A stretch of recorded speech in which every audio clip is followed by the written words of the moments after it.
വാവ്, ഇന്ന് നമ്മൾ avocado shake അടിക്കാൻ പോട്ടെ. നമ്മുടെ നല്ല ഫ്രഷ് അവോക്കാഡോ ഉണ്ട്, നല്ല നാടൻ ഭാരമുണ്ട് നമുക്ക്. അപ്പൊ ഷേക്ക് അടിച്ചിട്ട് കാണാം. അവോക്കാഡോ ഒന്ന് കട്ട് ചെയ്ത് നോക്കാം കേട്ടോ.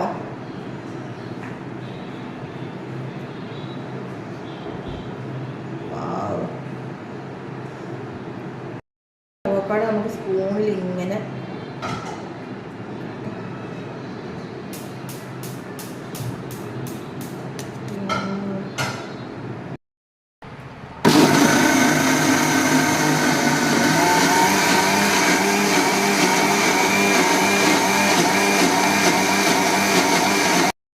നമ്മുടെ അവോക്കാഡോ ഷേക്ക് അങ്ങനെ റെഡി ആയിട്ടുണ്ട് കേട്ടോ. നമുക്ക് ഇനി ഇതൊരു കപ്പിലോട്ട് മാറ്റാം.